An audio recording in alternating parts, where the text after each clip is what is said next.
I walk home the same way every night. Past the bakery, the closed bookstore, and the old street light at the corner of Maple and 5th. But last week, the street light started flickering. Not randomly, only when I passed by. The first time, I thought it was a coincidence. The second time, I stopped and stared. The light died completely, plunging me into darkness. That's when I heard it, a wet, shuffling sound behind me. I ran home. Now, I take the long way around.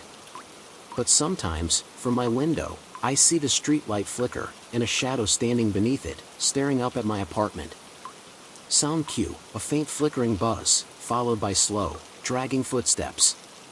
The days turned into weeks, and the flickering of the street light at the corner of Maple and 5th became a haunting presence in my life. I couldn't shake the feeling that something, or someone, was waiting for me there, lurking in the shadows cast by the dying light. I tried to convince myself that it was just my imagination, a product of late nights and overactive fears. But the shadow I saw from my window was too real, too persistent. It was always there, standing beneath the flickering light, as if it were a sentinel guarding a secret. One evening, curiosity got the better of me. I decided to confront the shadow, to see if it was just a figment of my imagination or something far more sinister. I took a deep breath and stepped out of my apartment, making my way to the corner of Maple and 5th. The street was eerily quiet, the usual sounds of the city drowned out by the faint flickering buzz of the streetlight. As I approached, the light began to flicker more rapidly, casting dancing shadows on the pavement. My heart pounded in my chest, but I pressed on, determined to face whatever was waiting for me. When I reached the corner, the light died completely, plunging me into darkness. I froze, my breath catching in my throat. Then, I heard it, the wet, shuffling sound behind me. It was closer this time, more distinct. I slowly turned around, my eyes straining to see in the darkness. There, standing just a few feet away, was the shadow. It was tall and gaunt, its form barely distinguishable in the dark. But I could feel its presence, a cold, malevolent energy that seemed to seep into my very bones. "Who are you?" I whispered, my voice trembling. The shadow didn't respond. Instead, it took a slow, deliberate step towards me. I could see its eyes now, glowing faintly in the darkness, filled with a hunger that made my blood run cold. I backed away, my mind racing for an escape. But the shadow followed, its movements fluid and relentless. I stumbled, my heart pounding in my ears, as the shadow closed in. Just as I thought I would be consumed by the darkness, the street light flickered back to life, casting a harsh, unnatural glow on the shadow. For a moment, it seemed to waver, its form becoming less distinct. I seized the opportunity and ran, my footsteps echoing through the empty streets. I made it back to my apartment, slamming the door behind me and locking it with trembling hands. I pressed my back against the door, my breath coming in ragged gasps. I had escaped, but the shadow was still out there, waiting for me. From that night on, I never walked past the corner of Maple and 5th again. I avoided the streetlight, the shadow, and the darkness that seemed to follow me wherever I went. But I knew it was still there, watching, waiting for the moment when I would let my guard down. And sometimes, late at night, when the city was quiet and the shadows were long, I would look out my window and see the streetlight flicker once more. And I would see the shadow standing beneath it, staring up at my apartment, its eyes glowing with a hunger that would never be satisfied. The sound of the flickering buzz and slow, dragging footsteps seemed to echo in my mind, a constant reminder of the darkness that lurked just beyond the light. I couldn't sleep that night. The image of the shadow kept haunting my thoughts, its presence lingering like a bad dream. I tossed and turned, my mind racing with questions. Who or what was it? Why was it following me? And most importantly, how could I protect myself from it? As dawn broke, I decided I needed to take action. I couldn't live in fear forever. I needed to understand what was happening and find a way to stop it. I got out of bed, feeling a strange mix of determination and dread. The first thing I needed was information. I started by researching the history of the streetlight and the corner of Maple and 5th. I visited the local library, hoping to find some clues in old newspapers or historical records. The librarian, an elderly woman with a kind face, helped me dig through the archives. We found nothing about any recent incidents or strange occurrences, but as we were about to give up, I stumbled upon an old article from the 1920s. The article mentioned a series of mysterious disappearances that had taken place around the same area. People who lived or worked nearby had vanished without a trace, leaving behind only a sense of unease and fear. The cases had never been solved, and the article ended with a warning from the police to be vigilant and avoid the area after dark.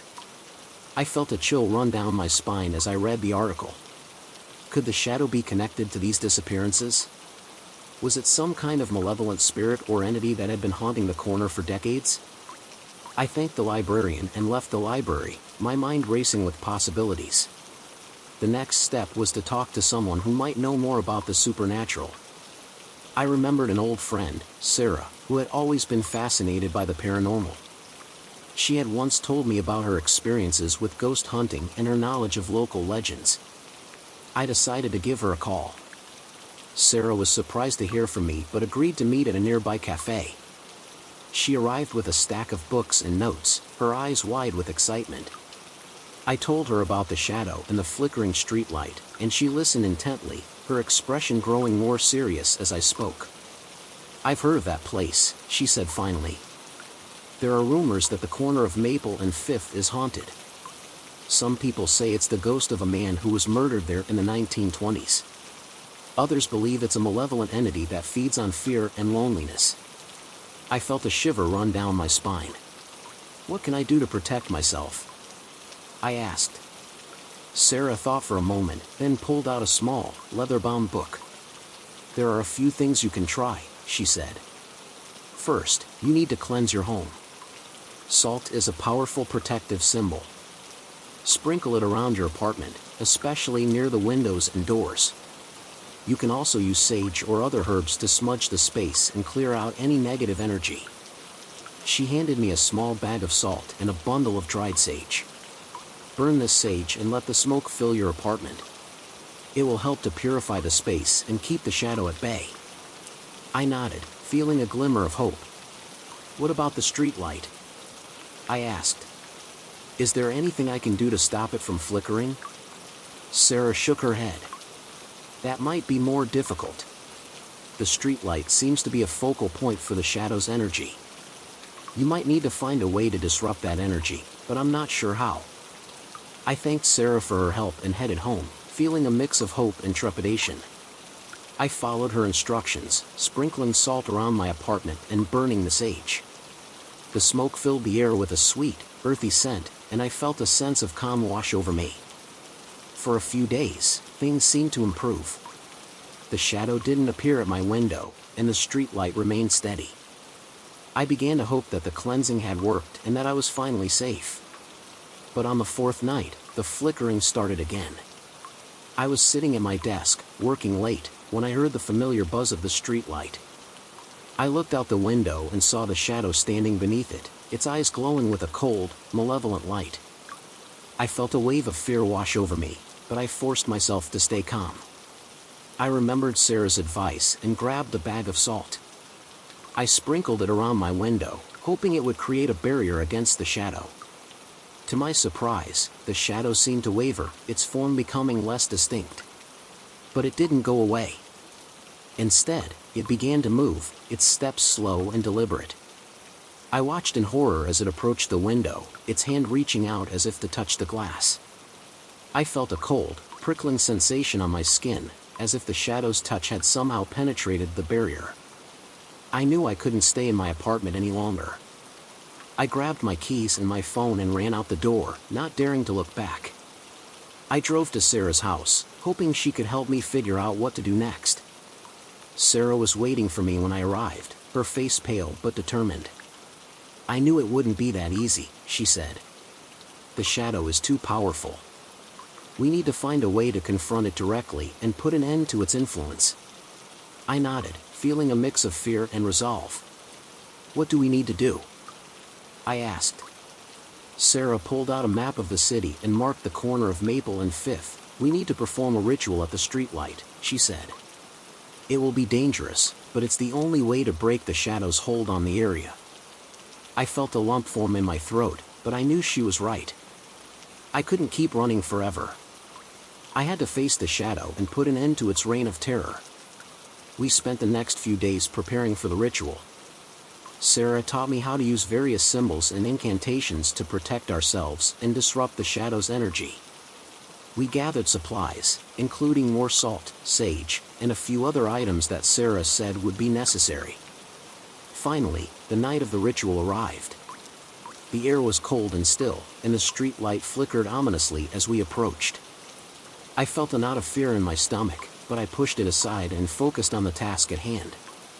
Sarah and I stood at the base of the streetlight, our hands clasped together for support.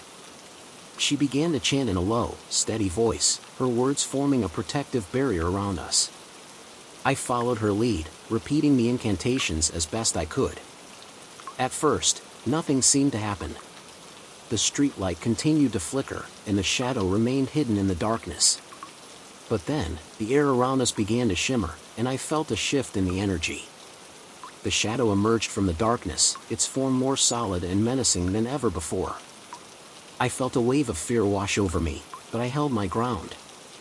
Sarah's voice grew louder and more urgent, and I joined in, my own voice rising in defiance. The shadow lunged at us, its hand reaching out as if to grab us, but the protective barrier held firm. As the shadow struggled against the barrier, Sarah began to chant a different incantation, one designed to disrupt the shadow's energy and send it back to wherever it had come from. I joined in, my voice shaking but determined. The air around us grew hotter, and the street light flickered wildly, casting dancing shadows on the pavement. The shadow let out a piercing scream, a sound that seemed to pierce through the very fabric of reality.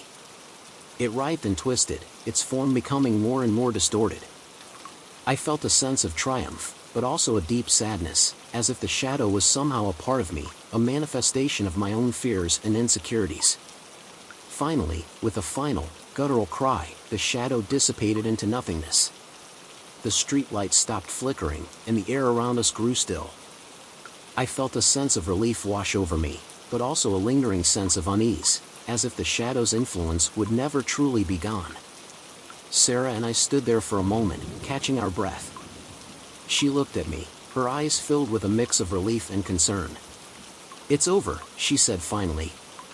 "The shadow is gone."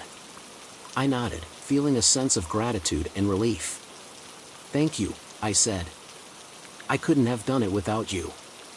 Sarah smiled, her face softening. "We all have our shadows," she said. "But it's up to us to face them and move forward." As we walked away from the corner of Maple and Fifth, I felt a sense of peace settle over me. The shadow was gone, but I knew I would never forget the lessons I had learned. I had faced my fears and emerged stronger, and I knew I would never be the same again.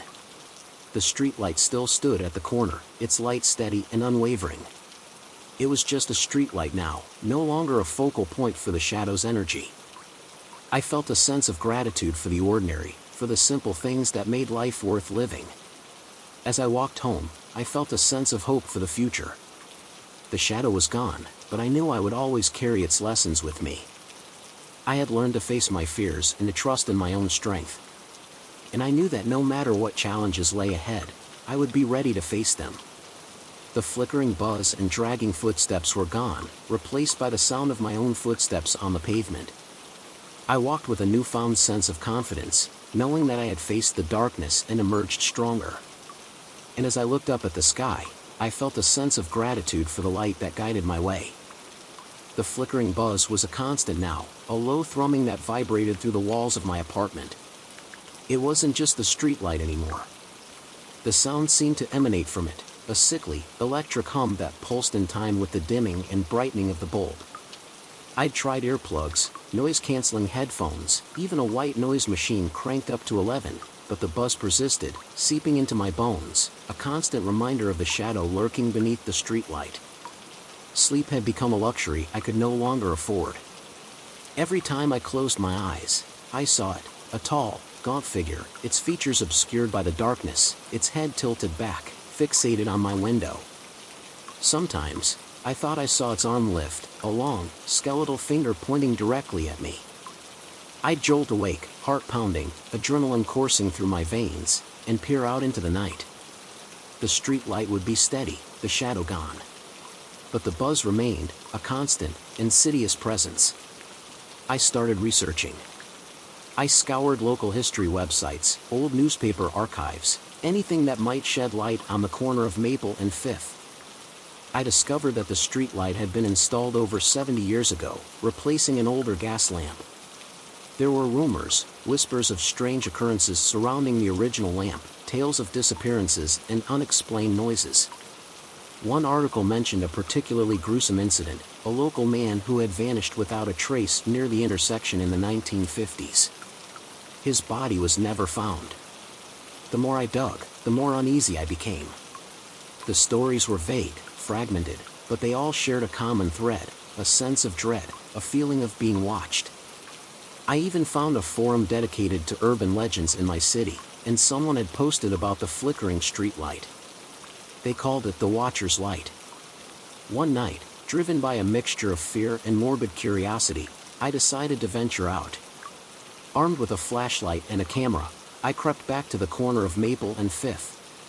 The streetlight was flickering erratically, casting long, dancing shadows that seemed to writhe and twist in the darkness. The buzz was louder than ever, a deafening drone that filled the air. I aimed my camera at the streetlight and snapped a picture.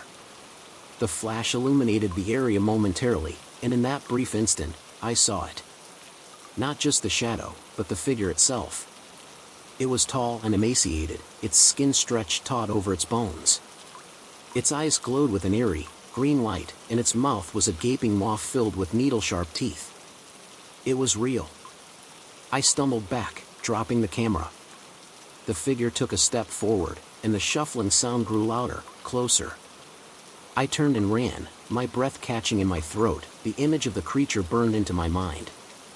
I didn't stop running until I reached my apartment, slamming the door behind me and locking it. I haven't left my apartment since. The buzzing is almost unbearable now, and the flickering has intensified. The light outside my window dances like a frantic beacon, beckoning something closer. And every night, I see the shadow, no longer just a shadow, but a distinct shape, pressed against the glass, its glowing eyes staring into mine. I know it's only a matter of time before it finds a way in. The scratching started a few days later. At first, it was faint, almost imperceptible, a subtle rasping sound coming from the walls. I tried to convince myself it was just the old building settling, the wind whistling through cracks, anything to avoid the terrifying truth. But the scratching grew louder, more insistent, a rhythmic scraping that echoed through the silent apartment. It was coming from the wall behind my bed, the wall that faced the street, the wall closest to the flickering light. I moved my bed away from the wall, creating a small buffer zone, a pathetic attempt to put some distance between myself and the growing dread. I spent my days huddled on the couch, staring at the wall, listening to the scratching, waiting for it to stop. But it never did. It was a constant, gnawing reminder of the creature outside, the creature that was now trying to get in. Sleep became a distant memory. I existed in a perpetual state of terror, my nerves frayed, my body trembling. Every creak of the floorboards, every rustle of leaves outside my window, sent shivers down my spine. I jumped at the slightest sound, my heart pounding in my chest. The buzzing from the streetlight was deafening now, a high-pitched whine that drilled into my skull, amplifying the fear that consumed me. One morning, I woke to find a small pile of dust on the floor near the wall. I examined it closely. It wasn't ordinary dust. It was a dark, gritty substance, flecked with tiny, almost microscopic, fragments of something, bone? My stomach churned. The scratching wasn't just scratching anymore. It was digging. Panic seized me. I had to get out. I had to escape. But where could I go? The creature was out there, waiting. It knew where I was. I was trapped. I considered calling the police, but what could I tell them? There's a monster outside my window, and it's trying to break in? They'd think I was crazy. I imagined the looks of disbelief, the condescending questions. No one would believe me. I thought about my family, my friends. But I was too afraid to contact them. What if the creature was watching? What if it followed them? I couldn't risk putting them in danger. I was alone. Completely and utterly alone. The digging continued, the scratching now a loud, grating sound that vibrated through the entire apartment. I could feel the wall weakening, the plaster cracking. I knew it was only a matter of time. I barricaded the door with whatever furniture I could move, a futile attempt to delay the inevitable. I grabbed a kitchen knife, my only weapon, a pathetic defense against the monstrous creature that lurked outside. As darkness fell, the digging intensified. I could hear the plaster crumbling, the wood splintering. The creature was almost through. I huddled in the corner of the room, clutching the knife, my eyes fixed on the wall. I could see a small crack appearing, widening with each passing second. A sliver of light from the streetlight shone through the crack, illuminating the dust motes dancing in the air. And then, I saw it. A long, bony finger poked through the crack, followed by another, and another. The fingers were grotesquely long, tipped with sharp, black claws. They wriggled and twitched, reaching for me. I screamed, a primal, terrified sound that echoed through the apartment. The crack widened, and I saw the creature's eye, a single, glowing green orb that stared at me with malevolent intent. The wall gave way with a loud crash, sending chunks of plaster and wood flying. The creature emerged, its full form now visible in the dim light. It was even more terrifying than I had imagined. Tall and gaunt, its skin stretched taut over its skeletal frame, its eyes burning with an unholy light. Its mouth was a gaping maw filled with rows of razor-sharp teeth. It lunged at me, its claws outstretched. I screamed again and lunged forward, the kitchen knife clutched in my hand. I slashed at the creature, but the knife seemed to have no effect. Its skin was like iron. The creature grabbed me with its long, bony fingers, its grip like a vice. I struggled, but it was no use. It lifted me off the ground, its glowing eyes fixed on mine. I stared into those eyes, and I saw nothing. Just an empty void, a bottomless pit of darkness. And then, I felt a sharp pain in my chest, and everything went black. The buzzing stopped. The scratching ceased. The flickering light outside my window finally went out. At the corner of Maple and Fifth, the streetlight stood silent and still. Beneath it, a long, gaunt shadow stretched across the pavement. And in the window of the apartment, a new light began to flicker. The silence was unnerving. It pressed down on the apartment, thick and heavy, a stark contrast to the weeks of incessant buzzing and scratching. The flickering of the streetlight had ceased, plunging the corner of Maple and Fifth into an almost complete darkness, save for the faint glow of the moon. Inside the apartment, the air hung heavy with the smell of dust and decay. The hole in the wall, now a gaping maw in the plaster, seemed to breathe in the stillness. The creature stood amidst the rubble, its form silhouetted against the moonlight filtering through the broken wall. It held something clutched in its long, skeletal hand, a small, worn book. It wasn't the kind of book one would expect to find in such a place. Its cover was plain, almost nondescript, the pages yellowed with age. The creature turned its head, its glowing green eyes scanning the room, finally settling on the open window. With a slow, deliberate movement, it approached the window and, with surprising dexterity, climbed out onto the fire escape. It moved with an unnatural grace, its movements fluid and silent, like a shadow slipping through the night. It descended the fire escape, its long fingers gripping the metal rungs with ease. Once on the street, it turned and looked back at the apartment, its head tilted slightly as if in contemplation. Then, it turned and walked away, disappearing into the labyrinthine streets of the city. The book, still clutched tightly in its hand, was a journal. Its pages were filled with strange symbols and cryptic writing, a language that seemed to predate any known civilization. Interspersed among the symbols were sketches, crude but disturbingly accurate depictions of the creature itself, in various stages of its existence. One sketch showed it as a mere wisp of shadow, clinging to the corner of Maple and Fifth. Another depicted it feeding on something, its long, sharp teeth tearing into flesh. And the most disturbing sketch of all showed it standing beneath the flickering streetlight, its gaze fixed on the apartment window. The journal told a story that spanned centuries. It spoke of an ancient entity, a being of pure darkness, imprisoned within the fabric of the streetlight.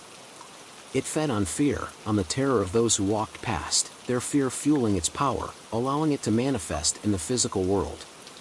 The flickering light was its beacon, a lure to draw its prey closer. The journal also revealed the creature's weakness, a single object, or relic of immense power, capable of banishing it back to the darkness from whence it came. This relic, the journal claimed, was hidden somewhere in the city, its location shrouded in mystery. The creature, now free from its prison, was on a mission. It needed to find the relic, to destroy it, to ensure its continued existence. The journal was its guide, its map to the hidden artifact. Meanwhile, back in the apartment, a single, faint flicker of light emanated from the broken wall. It wasn't the street light. It was a light coming from within the wall itself, a soft, ethereal glow that pulsed gently in the darkness. From the hole in the wall, a hand emerged, small and human, reaching out into the room. It was a woman's hand, pale and delicate, covered in dust and grime. She pulled herself through the hole, her movements slow and labored. She was weak, emaciated, her eyes hollow and filled with fear. She looked around the room, her gaze falling on the pile of rubble where the creature had emerged. She shuddered, a wave of nausea washing over her. She recognized the signs. She had been here before. She had been the creature's prey, its victim. She had been trapped in the darkness, her fear feeding its power. But somehow, she had survived. She had escaped. She stumbled to her feet, her legs shaky and unsteady. She needed to get out. She needed to escape this place, this apartment of horrors. She didn't know how she had survived, but she knew one thing: she wouldn't stay here a moment longer. She made her way to the door, her hand trembling as she reached for the knob. She hesitated for a moment, her mind filled with images of the creature, its glowing eyes, its sharp teeth. But she knew she couldn't stay. She had to leave. She opened the door and stepped out into the hallway. The building was silent, eerily quiet. She walked down the hallway, her footsteps echoing in the stillness. She didn't know where she was going, but she knew she had to keep moving. She had to get away from the darkness, away from the creature, away from the flickering light. As she walked, she noticed something strange. A faint glow emanated from the end of the hallway. She approached cautiously, her heart pounding in her chest. As she got closer, she realized what it was. It was the street light. But it wasn't flickering. It was burning brightly, casting a warm, inviting light. And beneath the street light, she saw something that made her blood run cold. It was the creature. It was standing there, its back to her, its head tilted up towards the light. And in its hand, it held something small and worn. A book. The journal. The woman froze, her breath catching in her throat. She knew what the creature was looking for. She knew about the relic, the object that could banish it back to the darkness. And she knew that she had to find it before the creature did. The hunt had begun. The woman, whose name was Sarah, though she hadn't thought of it in days, felt a surge of adrenaline. The journal. It was the key. She had to get it. But how? The creature was right there, its back to her, seemingly engrossed in the book. It was a risk, a huge risk, but it was the only chance she had. She took a deep breath, trying to calm her racing heart. She needed a plan. She couldn't just rush in and try to snatch the journal. The creature was too strong, too fast. She had to be smart. She looked around the hallway, searching for anything she could use. Her eyes landed on a fire extinguisher hanging on the wall. It wasn't much, but it was something. She grabbed it, hefting its weight in her hands. It was heavy, but she could manage it. She crept forward, moving as silently as possible. The creature remained oblivious, its attention focused on the journal. Sarah reached the end of the hallway, just a few feet behind the creature. She raised the fire extinguisher, her hands trembling. This was it. She took another deep breath and swung the fire extinguisher with all her might, hitting the creature in the back of the head. The creature stumbled, dropping the journal. Sarah didn't hesitate. She grabbed the journal and ran, back down the hallway, away from the creature. She didn't look back. She could hear the creature behind her, its shuffling gait echoing through the building. She ran faster, her lungs burning, her legs aching. She reached her apartment door and fumbled with the keys, her hands shaking so badly she could barely get the key into the lock. Finally, the door opened. She slammed it shut behind her, locking it and bolting it. She leaned against the door, gasping for breath, her heart pounding in her chest.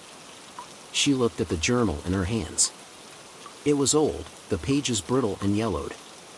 She opened it carefully, her eyes scanning the strange symbols and cryptic writing. She didn't understand the language, but she recognized some of the sketches.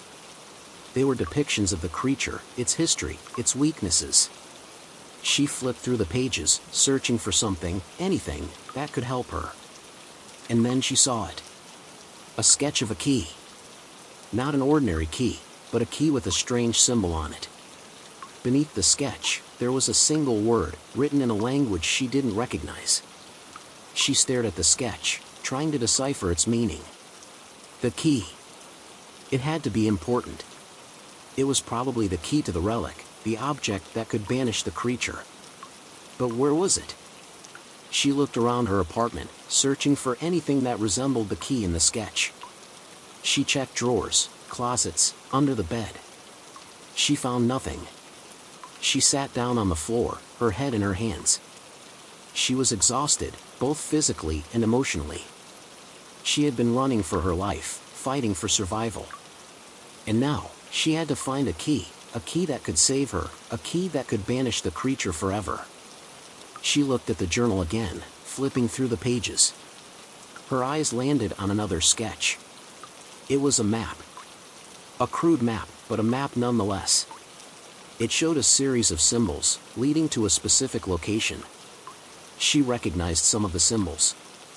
They were landmarks, places she had seen before. She traced the route on the map with her finger, her heart filled with a glimmer of hope. The key. It had to be at the end of the map.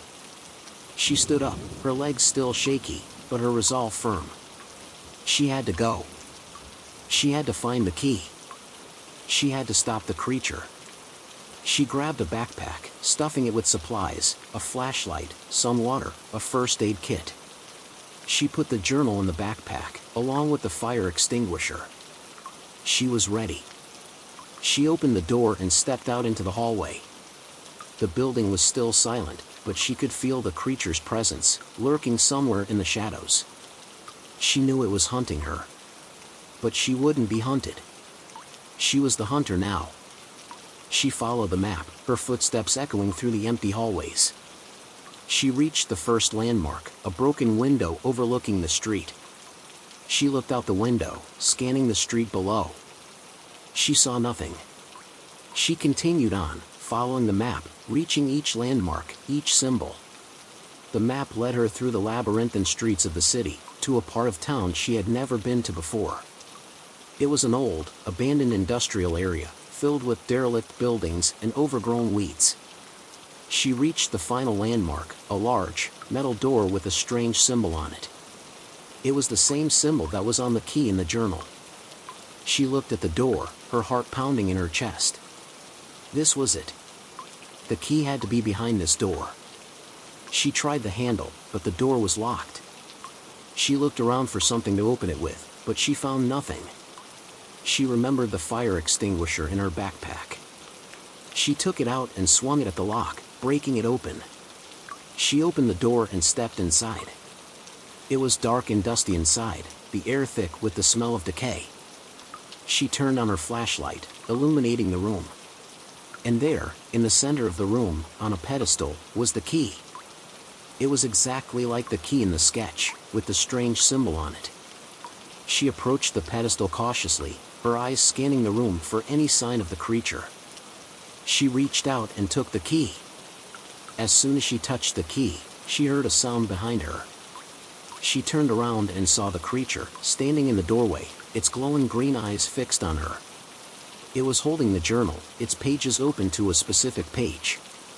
The creature smiled, a grotesque, chilling smile. It had led her here.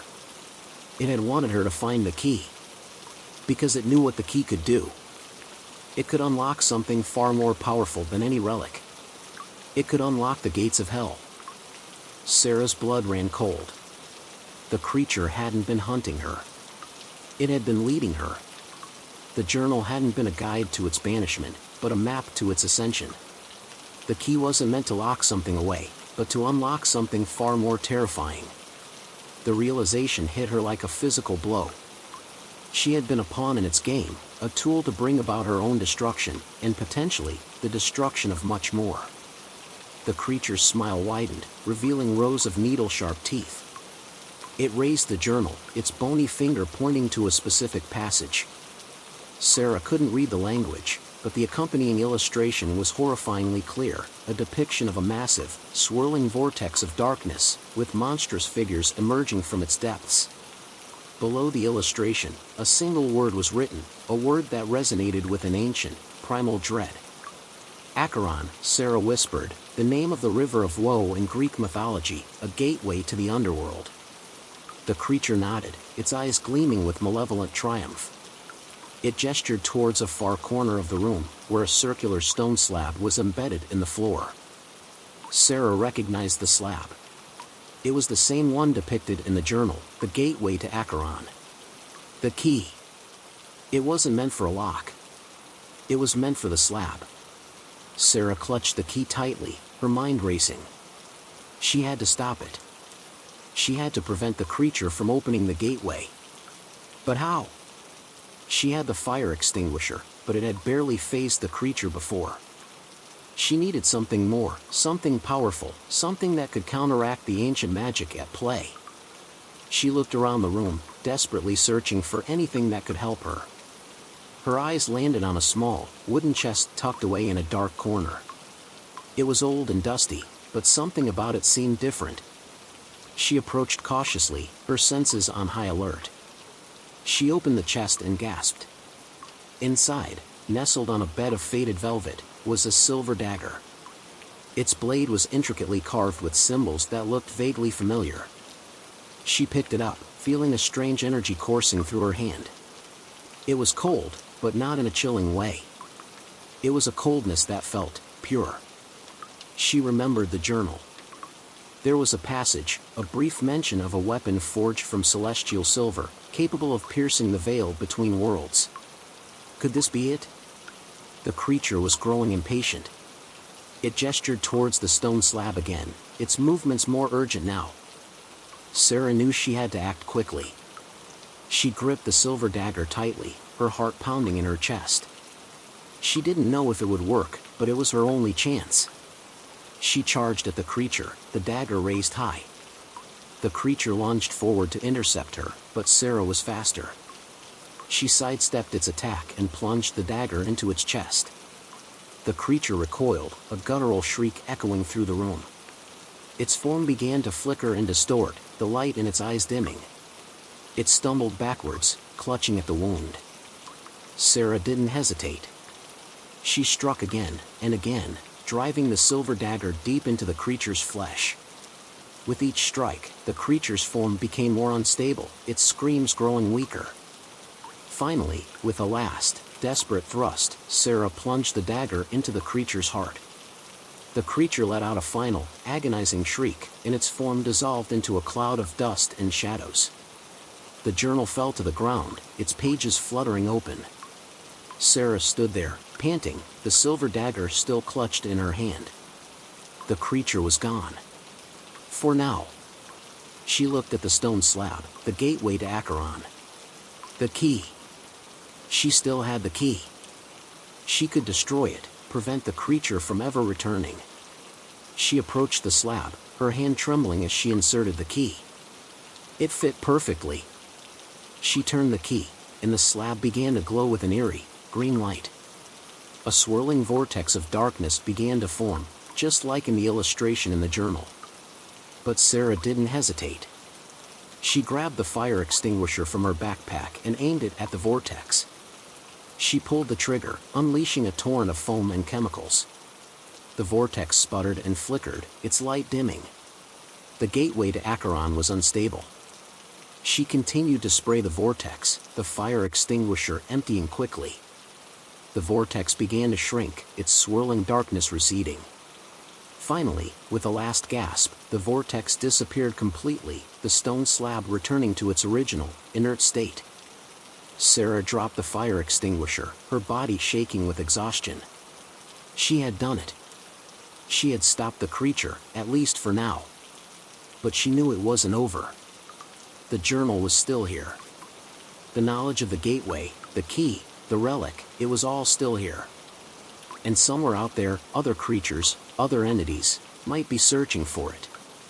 She picked up the journal, its pages filled with cryptic symbols and terrifying illustrations. She knew she couldn't just leave it here. It was too dangerous. She looked at the silver dagger in her hand, the weapon that had saved her life. It was more than just a dagger. It was a symbol of hope, a reminder that even in the face of unimaginable darkness, there was still a chance to fight back. She decided to take the journal and the dagger. She would find someone who could understand the language, someone who could help her decipher its secrets. She would learn everything she could about the creature, about the relic, about the gateway to Acheron. She would be ready. She left the abandoned industrial area, the key still clutched tightly in her hand. She walked back into the city, the flickering lights of the street lamps casting long shadows around her. She knew the darkness was still out there, lurking in the corners of the world. But she wasn't afraid anymore. She was Sarah, the woman who had faced the creature and survived. And she would face it again, whenever it returned. She would be ready. The hunt had just begun. Sarah walked the familiar streets, now imbued with a new layer of dread. Every shadow seemed to conceal a lurking horror, every whisper of wind carried the echo of the creature's shriek. The city, once her home, now felt like a hunting ground. She clutched the journal and the silver dagger, their weight a tangible reminder of the battle she'd fought and the war that was yet to come. She reached her apartment building, its mundane facade a stark contrast to the otherworldly terror she'd faced. Inside, the hole in her wall gaped like a wound, a constant reminder of the creature's intrusion. She patched it as best she could, a temporary fix against the nightmares that clawed at the edges of her sanity. Sleep was a battlefield. She tossed and turned, plagued by visions of the creature's glowing eyes and the swirling vortex of Acheron. The journal lay on her nightstand, its cryptic symbols mocking her attempts to understand them. She needed help, someone who could decipher the ancient language, someone who knew more about the dark forces at play. The next morning, Sarah began her search. She started at the local library, poring over books on mythology, folklore, and ancient languages. She found fleeting references to Acheron, whispers of forgotten gods and banished entities, but nothing concrete, nothing that could help her understand the journal's secrets. She expanded her search, venturing into the city's hidden corners, dusty antique shops, occult bookstores, and forgotten archives. She spoke to historians, linguists, and anyone who might possess knowledge of the arcane. Most dismissed her concerns as paranoia, the product of an overactive imagination. But a select few, recognized the fear in her eyes, the genuine terror that lurked beneath her words. One such person was Elias Thorne, an elderly professor of ancient languages and mythology. He ran a small, cluttered bookstore tucked away in a quiet alley. When Sarah showed him the journal, his eyes widened with recognition, a flicker of fear crossing his face. This is an ancient text," he murmured, his voice trembling slightly. "I haven't seen anything like it in decades. The language, it's a dialect of Sumerian, but infused with something darker." Elias agreed to help Sarah decipher the journal, warning her of the dangers involved. He explained that the text wasn't just a historical document, but a conduit, a pathway to the very entities it described. Reading it aloud, even translating its symbols, could attract unwanted attention. Together, they began the arduous task of translation. Elias painstakingly deciphered the symbols, while Sarah transcribed his words, her hand shaking as she wrote down the terrifying truths contained within the journal. The journal revealed the history of the creature, its origins in a primordial darkness that predated humanity. It spoke of its imprisonment within the streetlight, its reliance on fear to sustain its physical form. It detailed the ritual needed to open the gateway to Acheron, a ritual that required the key and the journal itself. Sarah learned that the creature was just one of many, a lesser entity in a vast hierarchy of ancient horrors. The gateway to Acheron wasn't just a portal to the underworld, but a conduit to a realm of unimaginable power, a realm ruled by beings of pure darkness. The journal also spoke of the relic, the weapon capable of banishing these entities back to their realm. It wasn't just a single object, but a collection of artifacts, scattered across the globe, hidden and protected by ancient guardians. The key Sarah possessed was just one piece of the puzzle, a key to unlocking the location of the other artifacts. As they delved deeper into the journal, Sarah and Elias began to experience strange occurrences. Lights flickered, shadows danced in the periphery of their vision, and whispers echoed in the quiet corners of the bookstore. They felt a constant sense of being watched, a chilling presence that grew stronger with each passing day. One evening, as they were working late, a cold gust of wind swept through the bookstore, extinguishing the lights. A chilling voice echoed through the darkness, speaking in the ancient Sumerian dialect. "You seek knowledge that is not meant to be known," the voice hissed. "The darkness will claim you, as it has claimed so many before." Sarah grabbed the silver dagger, her hand trembling but her resolve firm. She knew they were in danger. They had attracted the attention of something powerful, something ancient, something that wanted the journal for itself. Elias, pale and trembling, clutched a small, leather-bound book. "The wards," he whispered. "We need to activate the wards." He began chanting in a low, guttural voice, his words resonating with an ancient power. Symbols of protection appeared on the walls of the bookstore, glowing with a faint, ethereal light. The voice grew louder, more menacing. The shadows in the bookstore deepened, taking on grotesque shapes. Sarah could feel the presence of something evil, something ancient, drawing closer. Suddenly, a figure emerged from the shadows. It was tall and gaunt, its skin stretched taut over its bones, its eyes glowing with the same eerie green light as the creature she had fought. But this entity was different.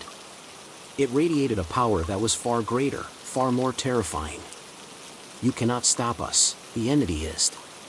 "The gateway will be opened. The darkness will rise."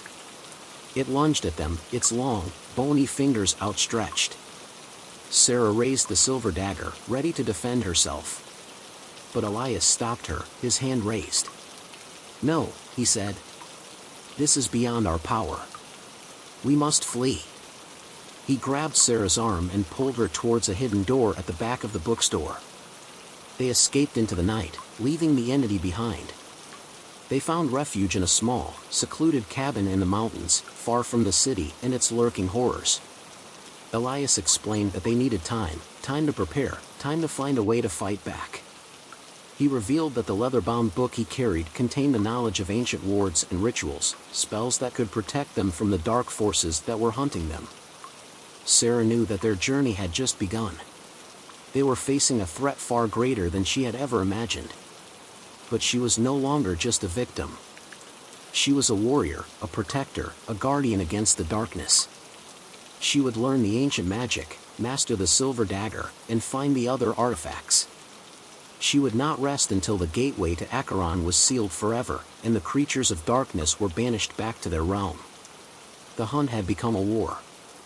The mountain cabin became their sanctuary, a temporary haven from the encroaching darkness.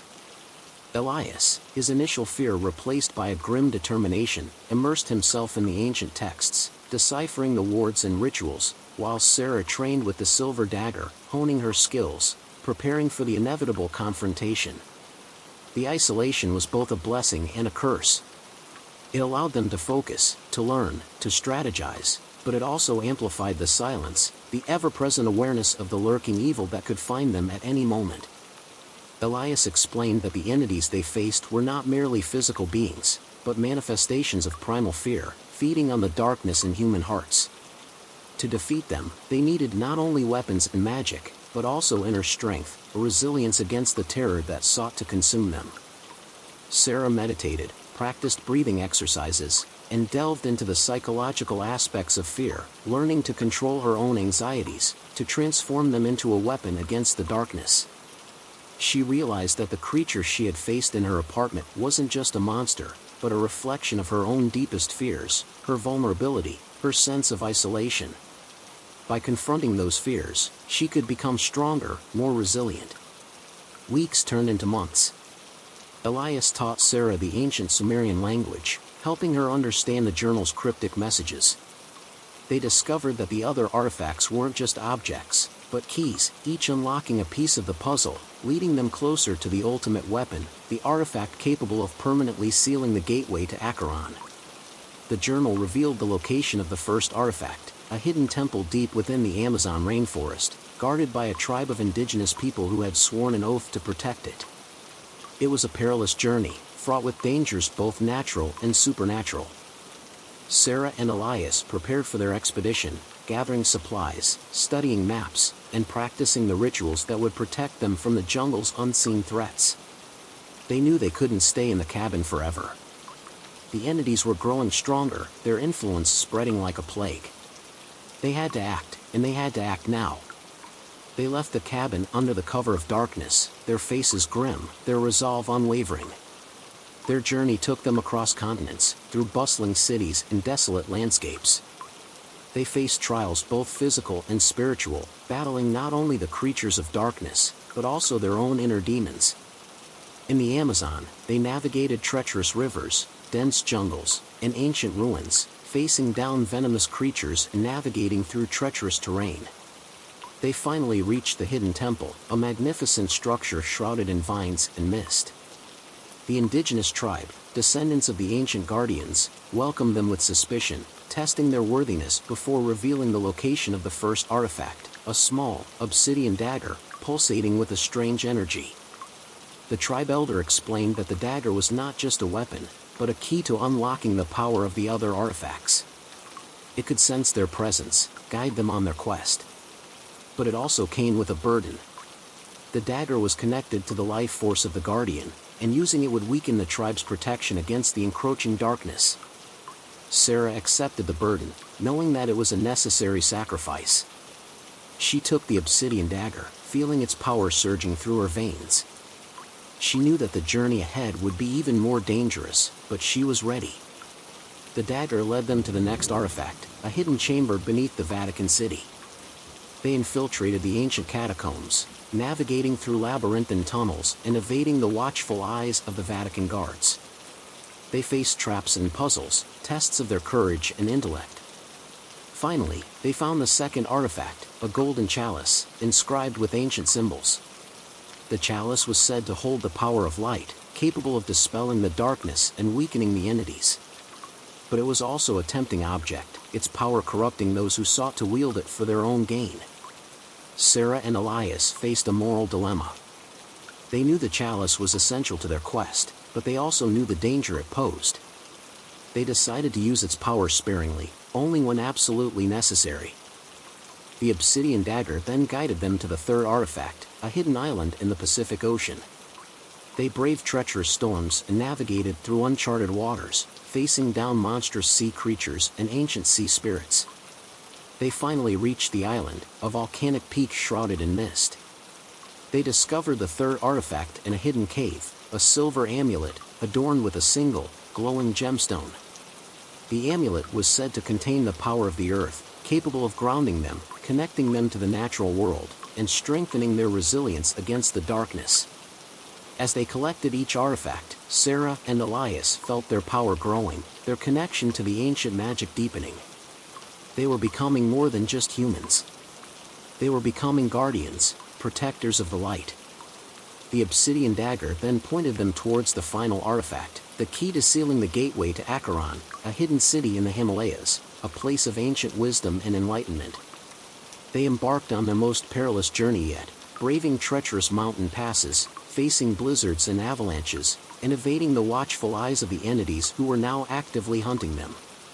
They finally reached the hidden city, a breathtaking sight nestled amidst the snow-capped peaks. They were greeted by a council of enlightened beings, guardians of the final artifact, who had been waiting for them. The council explained that the final artifact was not an object, but a state of being, a mastery of inner peace and enlightenment.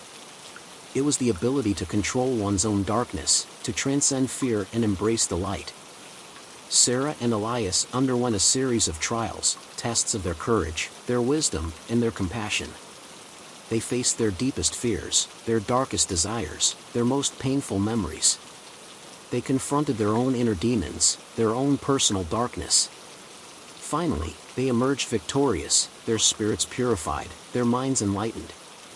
They had achieved the final artifact, the mastery of inner peace. They were ready to face the ultimate challenge. They returned to the location of the gateway to Acheron, the stone slab hidden beneath the abandoned industrial complex. The entities were waiting for them, their numbers greater than ever before. The battle was fierce, a clash between light and darkness, between fear and courage. Sarah and Elias fought with all their might, wielding the artifacts, channeling the ancient magic, and drawing upon their inner strength. They faced down monstrous creatures, ancient demons, and the entities themselves. The battle raged for days, the fate of the world hanging in the balance. Finally, Sarah and Elias stood before the gateway to Acheron, the swirling vortex of darkness threatening to consume everything. They combined the power of all the artifacts, channeling their energy into a single, blinding beam of light. They aimed it at the gateway, focusing all their will, all their hope, all their love, into the beam. The light struck the gateway, and the vortex began to shrink, its darkness receding. The entities shrieked in agony as their power waned. Finally, with a last, desperate push, the gateway to Acheron was sealed forever. The darkness receded, the entities vanished, and the world was bathed in light. Sarah and Elias had won. But they knew that the battle was not over. The darkness would always be there, lurking in the shadows, waiting for its chance to return. But they would be ready. They would be the guardians of the light, protectors of the world, forever vigilant against the encroaching darkness. Their journey had just begun. The aftermath of the battle was a strange mix of relief and somberness. The immediate threat was gone, the gateway to Acheron sealed, but the air still crackled with the residual energy of the conflict. The industrial complex, once a haven for the entities, now stood silent, a monument to the battle that had taken place. Sarah and Elias, exhausted but resolute, knew that their work was far from over. The Council of Enlightened Beings had warned them, sealing the gateway was not a permanent solution. The darkness, like a persistent weed, would always try to resurface, to find new cracks in the fabric of reality. The entities, though banished for now, were not destroyed. They were merely sent back to their realm, waiting for an opportunity to return. Sarah and Elias understood that they had become guardians, protectors of the world against the ancient evil. Their journey had transformed them, forging them into weapons against the darkness. They were no longer just a woman haunted by a flickering streetlight and an elderly professor of ancient languages. They were warriors, imbued with the power of the artifacts and the wisdom of the ancients. They decided to dedicate their lives to safeguarding the world, to hunting down the remaining pockets of darkness, to preventing the entities from ever gaining a foothold again. They established a hidden sanctuary, a place where they could study the ancient texts, train in the martial arts and magic they had learned, and prepare for the inevitable return of the darkness. Their sanctuary became a haven for others like them, individuals who had encountered the supernatural, those who possessed unique abilities or knowledge of the arcane. They formed a clandestine organization, a network of guardians spread across the globe, each dedicated to protecting their corner of the world from the encroaching darkness. Sarah and Elias became mentors, sharing their knowledge and training with the new recruits. They taught them the ancient languages, the rituals of protection, the art of wielding the artifacts. They emphasized the importance of inner strength, the need to confront one's own fears and darkness before facing the external threats. They also continued their research, delving deeper into the ancient texts, seeking to understand the origins of the entities, their weaknesses, and their ultimate goals. They discovered that the entities were not just mindless monsters, but intelligent beings with a complex social structure and a long-term plan to conquer the human world. The journal revealed that the entities were seeking to gather power, to accumulate enough energy to break down the barriers between their realm and the human world. They needed to open multiple gateways, to create a network of portals that would allow them to invade en masse. Sarah and Elias realized that they had to stop them, to prevent them from gathering the necessary power. They used the obsidian dagger to track the entities' movements, following their trail across the globe. They discovered hidden cults, ancient temples, and forgotten places where the entities were conducting their dark rituals. They faced countless dangers, battling monstrous creatures, powerful sorcerers, and even other guardians who had been corrupted by the darkness. They learned to work as a team, combining their skills and knowledge to overcome any obstacle. Sarah's connection to the silver dagger grew stronger, allowing her to sense the presence of evil, to anticipate the entity's attacks. Elias's knowledge of ancient magic proved invaluable, allowing them to create wards of protection, to dispel dark illusions, and to counter the entity's spells. They faced setbacks and losses, witnessing the corruption of good people, the destruction of sacred places, and the resurgence of ancient evils. But they never gave up hope. They knew that they were fighting for the survival of humanity, for the preservation of light in a world threatened by darkness. Years passed, and Sarah and Elias grew older, their bodies bearing the scars of countless battles. But their spirits remained strong, their resolve unwavering. They had become legends, whispered about in hushed tones by those who knew the truth about the hidden war being waged against the darkness. One day, the obsidian dagger led them to a remote island in the Arctic, a place of extreme cold and ancient power. They discovered a hidden fortress, a stronghold of the entities, where they were conducting a massive ritual, a ritual that would open the final gateway, the gateway that would unleash the full force of their realm upon the human world. Sarah and Elias knew that this was their final battle. They gathered their allies, the guardians from across the globe, and prepared for the ultimate confrontation. They infiltrated the fortress, facing hordes of monstrous creatures and powerful entities.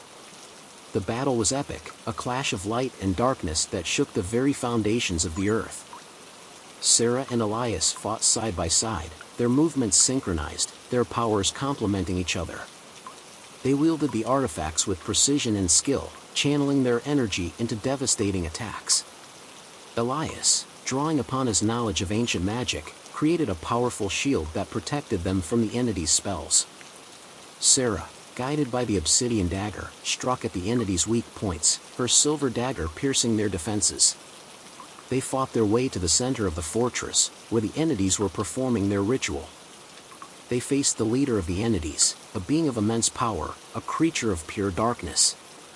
The final battle was a duel of wills, a clash between light and darkness, between hope and despair. Sarah and Elias fought with all their might, drawing upon every ounce of strength, every spark of courage, every fragment of light within them.